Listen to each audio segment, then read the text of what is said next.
20 years ago, all a job applicant needed to get a foot in the door was a nice looking resume typed on good quality paper and edited for misspellings and math errors. If they thought you were a good fit, you were invited for an interview in the Human Resources office with the department managers. These days, though, it's not that simple. Sure, you still need the resume on nice paper, but you also have to have a digital resume on LinkedIn or one of the online job search sites. If your credentials are impressive enough, be prepared for a phone interview and a video chat with a prospective employer before you get to shake their hand in person. We talked to two business pros about what it takes these days to put your best foot forward in a resume and digital interview. First, Amy Kristof-Brown says that an online resume or profile can help you get noticed by employers before a paper resume. Kristof-Brown is a professor in the Henry Tippie College of Business at the University of Iowa and chair of the Department of Management and Organizations. If you're looking for a company where they've really got a strong social media presence and they've got a lot of people actively working on LinkedIn, they're scanning information on LinkedIn, and if you have a traditional paper resume that people have to really work to get to, they're not going to try very hard to do that. So I think there is some benefit to having at least a basic profile that contains some of your major accomplishments that you can put up on something like LinkedIn. I see less people doing that on Twitter and things like that, but LinkedIn is certainly a place that a lot of people go now. So, what information do you include on the resume? Basically, what you want to do is try and convince the person who is looking at your resume of what you really bring to the table in terms of accomplishments, in terms of experience, and in terms of specific skills that you might have that would set you apart from someone else. So anything that you can do to convey that kind of information in terms of talking about what activities did you lead, what kinds of responsibilities did you have at various companies where you worked and in different positions, that's always the most important thing. In general, lots of times what people are looking for, though, is some things that are kind of embedded in the resume, things like consistency of employment, so certainly including the dates when you were employed and showing that there's been continuity with no big gaps in the middle. Those kinds of things are important. Showing that you made progression within a company rather than just job hopping. That consistency in employment can be tricky, especially if you haven't kept good records and you've had several jobs over the years. Kristof-Brown says that these days, when jobs are tight and companies can check out your history on the internet, it pays to be very careful about your employment timeline. There are estimates that about 1/3 of resumes have some kind of factual error on them, whether that's intentional or not. Some people do intentionally change their credentials, and that's part of that 33%, but there's also a lot of just very honest mistakes. People think back and they say, oh, I think I worked, at such and such a company starting in 2005 to 2008. And then when the new recruiter goes back and does fact-checking, they may find that, in fact, you didn't work there until 2006, and then suddenly your resume gets flagged because you had inaccurate information on it. So double-checking the accuracy of what you're writing down in terms of dates of employment, titles of employment, those kinds of things, those are all very important. If there's a large gap in your job history, what do you do? Kristof-Brown says that you need to explain why it's there, whether it was a year spent traveling, volunteering, or job hunting. Whether you were unemployed, I would actually list that on the resume as well. I think that's better than having no information. There's enough research out there that suggests that missing information tends to be viewed negatively by recruiters. And so you're better off not having missing information, which would be a gap of a year or two where people just wonder about it and then kind of assume the worst. Young people just out of school and older ones who have been unemployed for months often take part-time work outside their chosen careers to make ends meet. So how do you parlay a job at Costco into a full-time career in a non-retail field? What you need to really think about doing is focusing on what responsibilities did you have in that position. So there's a lot of things that people at Costco have that are great levels of responsibility in terms of whether it's cash handling, customer service, organizing, whatever the responsibilities might be. They get a lot of good experience doing that, and it's less an issue of what position did you hold. You need to put that on there. What position did you have? But then it's up to you to educate the recruiter about what you did in that position and think about what are the general qualities that were needed in order to do the things that you did. So if you were stocking shelves, did you need a lot of organization, being responsible for things? Were you in charge of something? Were you responsible for overseeing other people? All of those are activities, things like working with a team. All of those are responsibilities that you would have in a variety of different types of jobs that would carry over. If your resume is a hit and you're contacted by a prospective employer, chances are you won't be asked to show up at the office right away. Video interviews are being used more and more to screen out candidates before a face-to-face meeting. Paul J. Ballo is CEO of Phone Interview Pro and author of the book, The Essential Digital Interview Handbook. The digital interview is used in the process of obtaining a position right before the face-to-face interview. It's an insertion point where the hiring managers are saying, I want to be extra cautious with my time and money before I bring someone in. Not only do I want to hear this person, I want to see this person.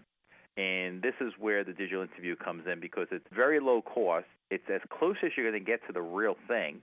It's better than a phone interview because I actually get to see you, and it's very cost effective. Between 2011 and 2012, there's been a 50% increase by HR managers in using digital interviews, and we just see a wave of this happening. Many people have nice computers with HD cameras and microphones, so a video interview should be a slam dunk, right? Ballo says it's more complicated than that if you want to beat out the competition. In the lab that we created, the cameras on the new Macs are very good, but we wouldn't recommend using them for a professional type of environment, especially for a job that you're trying to obtain. We'd recommend making sure you get a high-definition, brand-name web camera, but make sure you also purchase the tripod. A tripod's your friend, and what that allows you to do, instead of having the camera mounted to the top of your monitor screen, it allows you to actually position the camera where it's eye level. So you're looking straight at that camera. You're not looking up. It's not looking up your nose. But that eye direction is really what you're looking for. So you could get the best Mac laptop, but we don't recommend it in the lab. It's very hard to get the right position bending back the monitor screen on your laptop. You also need a good microphone. The ones on computers are fine if you're talking to your grandmother, but not the best for that important job interview. Ballo suggests a blue snowball mic with a stand and a popper screen for a clear and professional sound.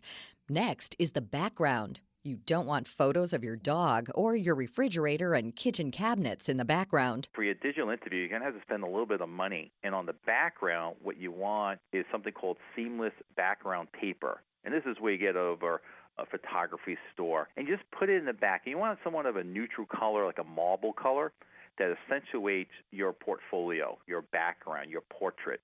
Nothing loud or pictures of Niagara Falls or anything, but just a nice, neutral, marble-colored background. And if you have a digital interview very quickly, like in the next hour, you don't have the money or you can't find a photographic store for this, you could go get a post tag at Staples or just hang up a white sheet. It's not the optimum way, but it would work. Then there's the lighting.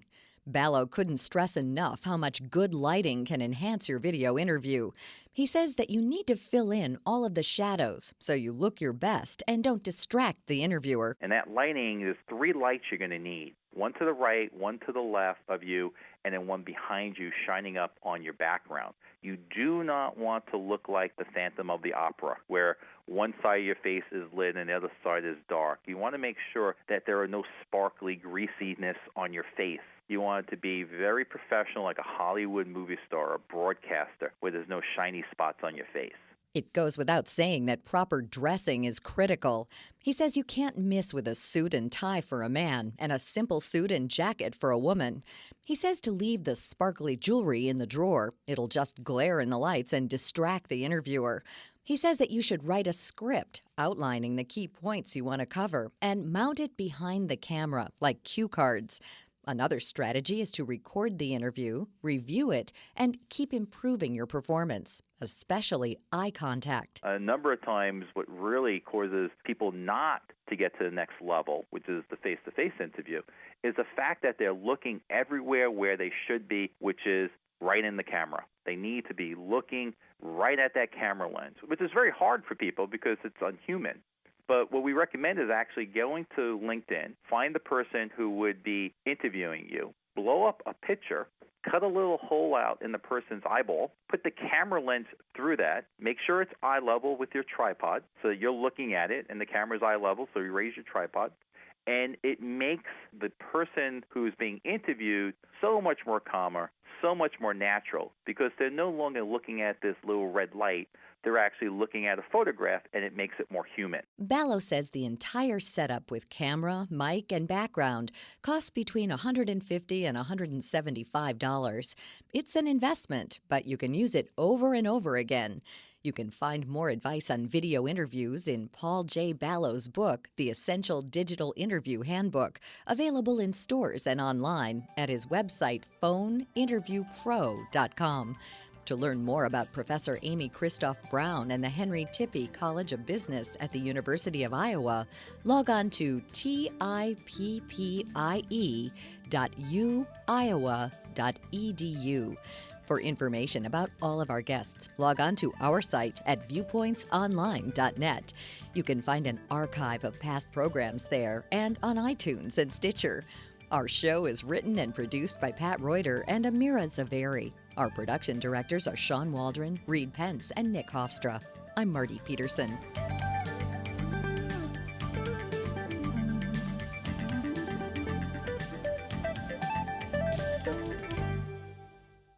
September is Hunger Action Month, Feeding America's nationwide campaign to help reach the more than 49 million Americans, including those in your community, who struggle with food insecurity. This month, the Great American Milk Drive is helping to fight hunger by providing milk to families in need. 12 million children in the U.S. rely on Feeding America member food banks, where milk is one of the most requested but least donated items. Milk isn't just a drink, it's a nutrient powerhouse, providing 9 essential nutrients, including 8 grams of high-quality protein per serving. However, on average, food banks are only able to provide less than 1 gallon of milk per person per year. You can help. With the donation of as little as $5, you can deliver a gallon of milk to a family in need in your local community. Donate at milklife.com/give or in any of the 3,600 grocery and convenience stores participating this month. Join Hunger Action Month this September at milklife.com/give. That's milklife.com/give.